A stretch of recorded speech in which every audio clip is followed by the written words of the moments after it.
Stealing thousands worth of baby formula. A Miami woman faces multiple felonies.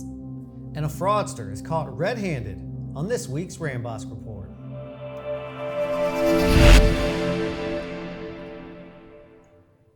Hi again, welcome back to the Rambosk Report. I'm Adam Fisher. And I'm Andrea Jones. We begin today with the suspect in multiple retail thefts all over Florida tracked down here in Collier County. Tymisha King, a 42-year-old from Miami, was first caught on video stealing thousands of dollars worth of baby formula from a local Walmart in January, then again in February. When King tried it again in March, CCSO deputies found her at the store and arrested her. King wasn't alone, though. She had two children working with her to hide and steal baby formula. Investigators then discovered King is a suspect in dozens of retail thefts around the state, totaling tens of thousands of dollars worth of merchandise. So far, she is charged with grand theft, coordinating retail theft, and 5 counts of contributing to the delinquency of a minor.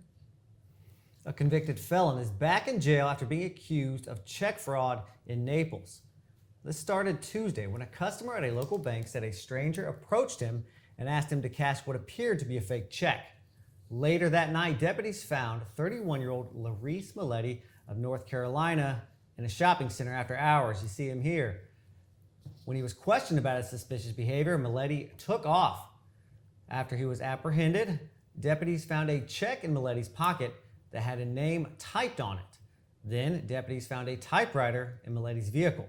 He was arrested and charged with resisting arrest, providing false information, narcotics possession, loitering, and violation of federal parole. And now we have an update on a long-term narcotics investigation. It was an operation that started in 2020 in Lee County and involved multiple bureaus. Eventually, 25 people were arrested, many for conspiracy to traffic cocaine. Recently, 2 of those arrested took plea deals. One defendant went to trial. 44-year-old Eric Riley received a 15-year minimum sentence. 67-year-old Curtis Williams received a 7-year minimum sentence. And Eugene Pla, who was found guilty by a Collier County jury, was sentenced to 30 years. Meanwhile, in another case update, 53-year-old Donald Whitaker was sentenced this week on second-degree murder charges. In November of 2022, Whitaker intentionally ran over his fiancée, Andrea Crummett, with his minivan on Dove Street in the Estates. A judge sentenced him to life in prison. And now on a brighter note, this weekend we'll celebrate St. Patrick's Day. It's one of our favorite traditions. Sheriff Kevin Rambosk and CCSO members will march in the annual parade downtown on Saturday. The parade starts at 11 a.m. on the corner of 3rd Street South and 10th Avenue, then makes its way to 5th Avenue, down 8th Street South, finishing in front of Naples City Hall. That's right, St. Patrick's Day parade, always a fun time. You know who else is having a fun time? Some local students here on spring break. They're enjoying LEAD Camp, that's Law Enforcement Against Drugs.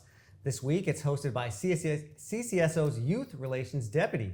It's a great, safe way for local kids to make the most of spring break and have fun while they're not in school. Yeah, they do look like they're having a bunch of fun out there. Speaking of spring break, don't forget to check out the latest episode of the Sworn Statement podcast on that very topic. It's a good one.